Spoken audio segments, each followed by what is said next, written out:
Good morning, Empowered Living. Great to have you here this morning. And I'm with two great friends that we were just together. Does this Saturday make it 3 weeks ago that we were together doing the stupid thing on the ropes course? Hard to believe. It's been 3 weeks. Yeah. Wow. We were all together at Turning Point. Fantastic event that David and Andy put on. Just incredible. I mean, you guys really changed lives. The feedback is fantastic. And I'm so proud of you. Look, the hardest thing to do is pull off a live event, right? And it's, it tests all of your entrepreneurial skills, doesn't it? It does. It does. Yeah, it sure does.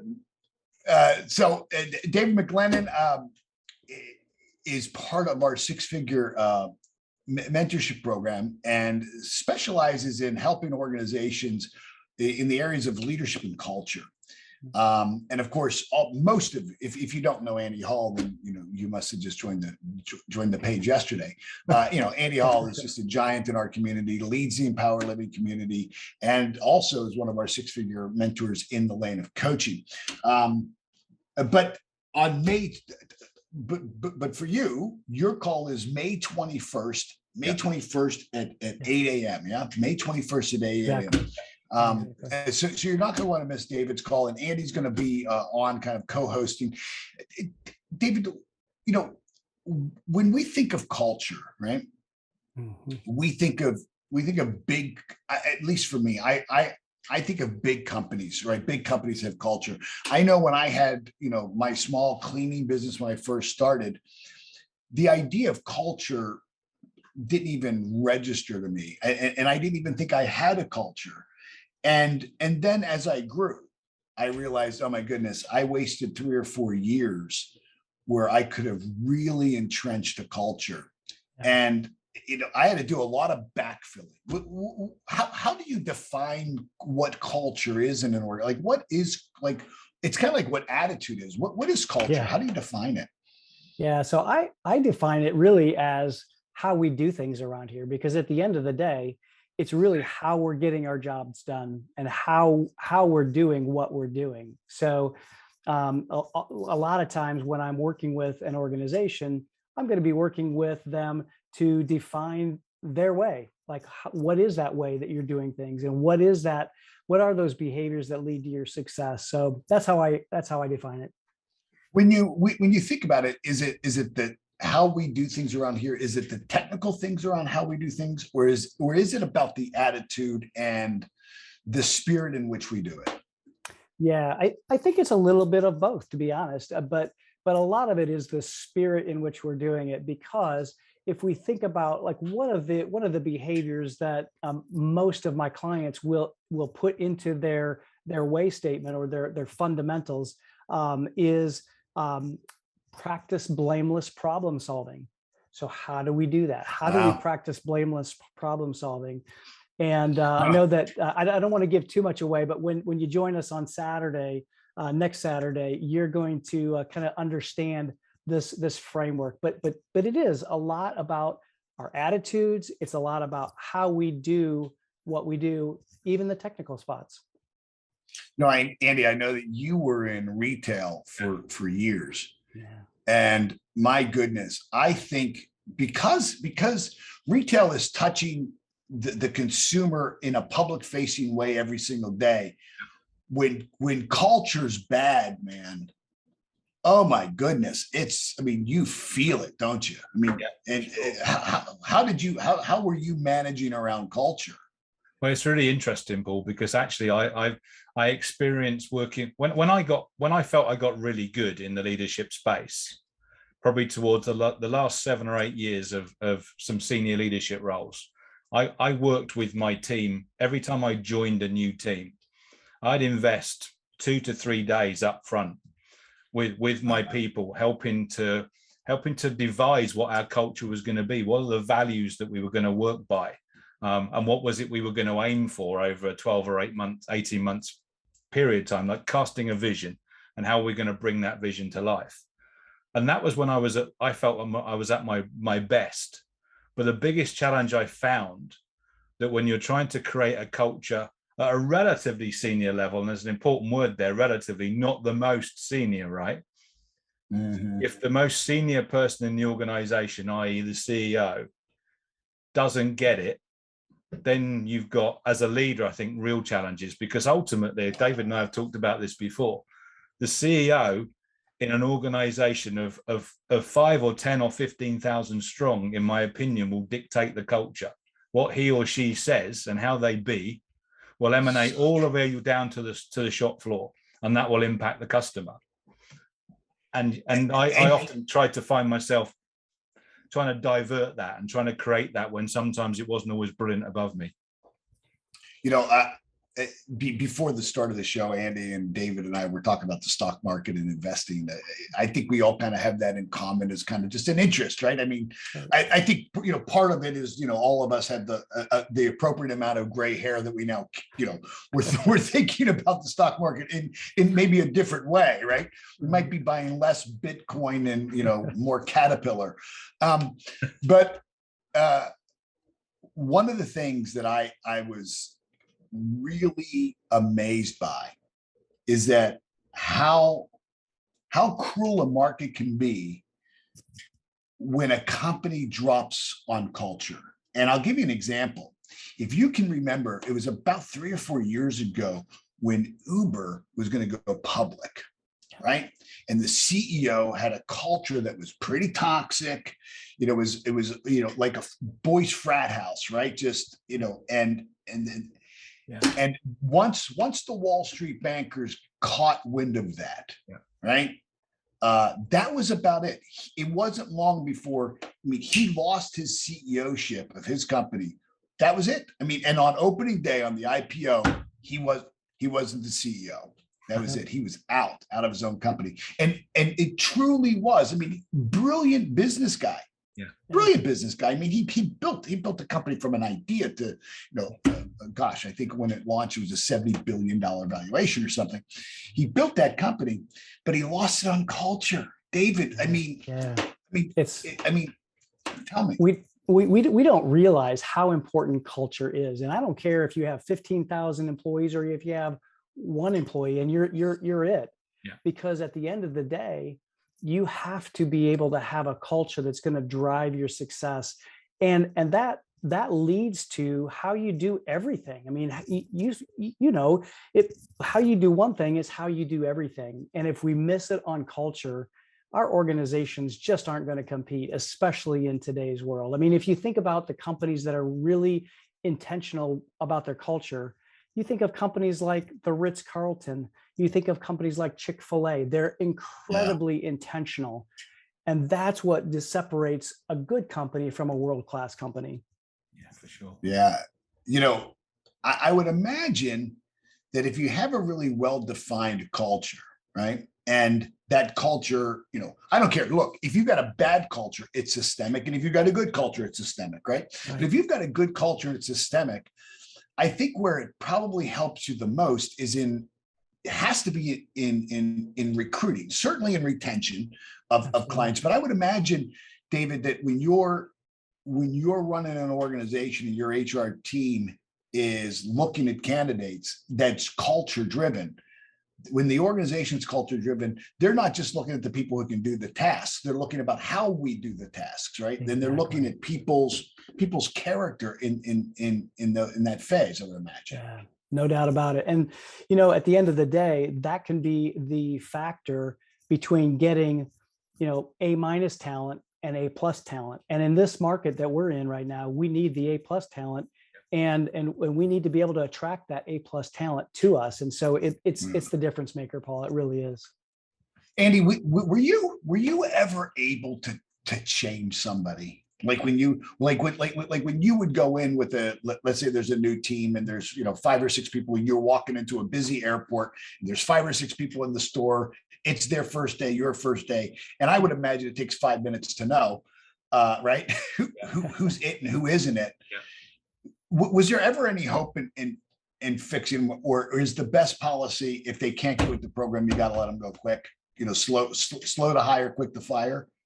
Whether this comes from my personality or not, I think I always start from the basis of actually, if I'm new around here, let's give someone the benefit of the doubt.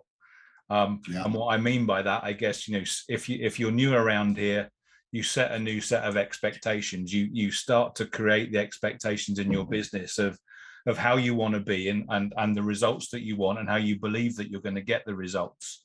And subsequently, if the standard wasn't how you expected it to be, you raise the bar, you communicate it, and then you give people, I think, an opportunity to step up to that standard. And then I think it's really key, when people step up, recognize it, congratulate it, reward it, well done. If you don't step up to the standard, I think, you give them 1 or 2 opportunities, and then, certainly within, I would say 3 months, you've got to make a change.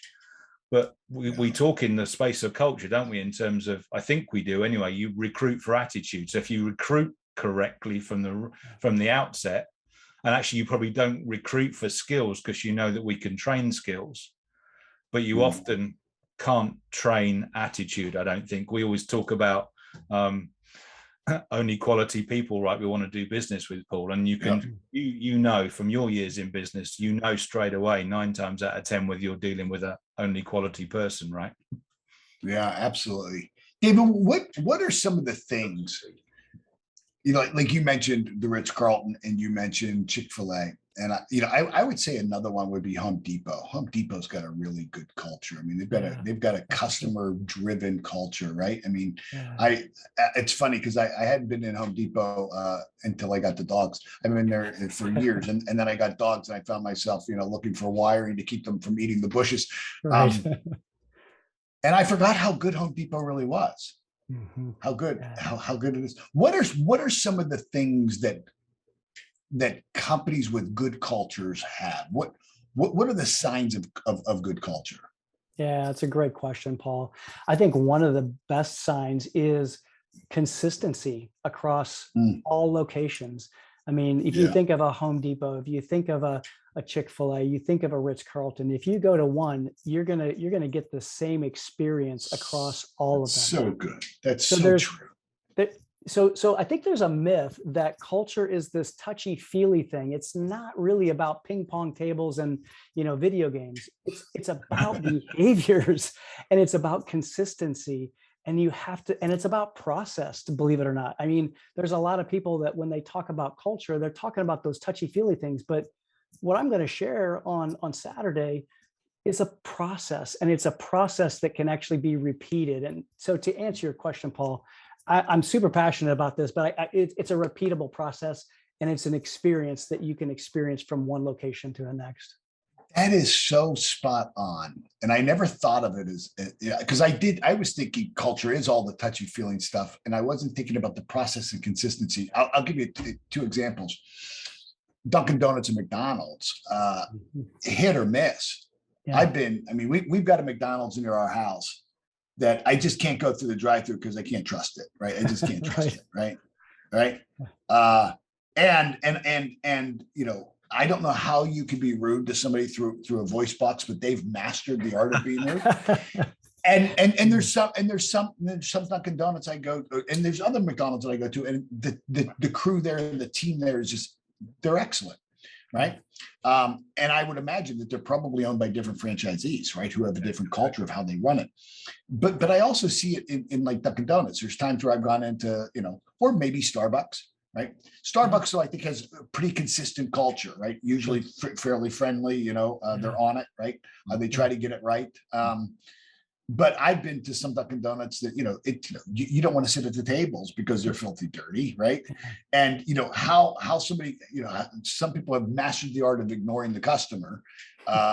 And then I've been to other Dunkin' Donuts where they're just the greatest crew in the world, right? And so I think it's that lack of consistency that ultimately hurts the brand experience, doesn't it? It does, and honestly, it's about those behaviors. And how do we teach those behaviors? We have to first define them.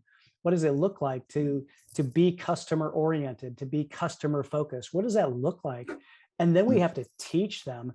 And we have to practice it over and over and over and over again, because like anything, behavior change requires repetition.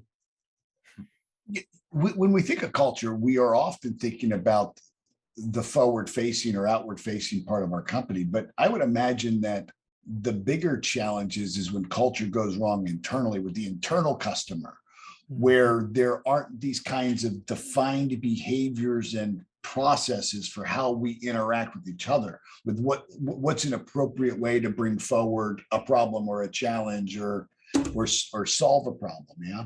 Yeah, exactly. And there's a couple of behaviors that always pop into my mind when you talk about the internal customer, because things like listen generously and speak straight are both two that go together. And I almost always require those in a set of behaviors, or I call them fundamentals, because it's so important. We have to first listen generously. And I could even unpack that a whole ton. Maybe we will on Saturday. But then speaking straight is not just giving people a piece of my mind. Speaking straight is actually moving a situation forward and getting some resolution. So those kinds of things and those kinds of behaviors do impact those internal customers and the internal processes of an organization. It's funny, when I hear of people who say, I'm going to, give them a piece of my mind, I'm reminded of the quote that says, if you're going to give people a piece of your mind, make sure you've got some to spare. Exactly. Right? Exactly. Make sure you got enough to give away, right? Because you can really empty the jar there. Andy, how about for you? I mean, because you were dealing with people who were frontline almost all the time. External to the customer. But then, like you said, what do you do when those above you just don't get it? That's got to be frustrating. I know that there's a story for another time, but the story for me is why I ended up moving into the coaching and the leadership and the entrepreneurial space.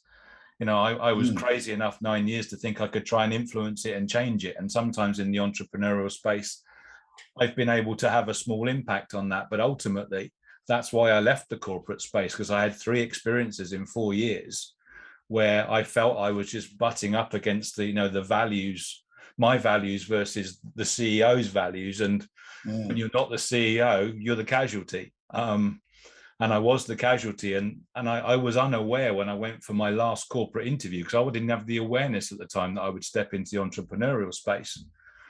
I decided I was going to go and do the 4th corporate job of my career. And I sat in the interview for an hour with the senior HR director of this big hotel chain that's known worldwide. And it was the worst experience of my life in terms of how I was treated in that hour. And I walked away from that interview, and I rang home and said, I'm done. I can't do this anymore. And that ultimately how I was being treated, how the culture was in that last organization that I hadn't even experienced. But I'd had one experience. It was the HR director, right? The most senior responsible person for people in the organization. She treated me appallingly in the 1 hour, and I was done. Wow. I think what happens, David, is when culture's bad, it creates for both the external and internal customer these never again moments where we just say, like Andy said, internally, never again, or a customer goes into a McDonald's or a place of business and says, that's it. I'm done with this brand. And those never again moments stick. Exactly. And they stick, don't they? Absolutely. They stick harsh.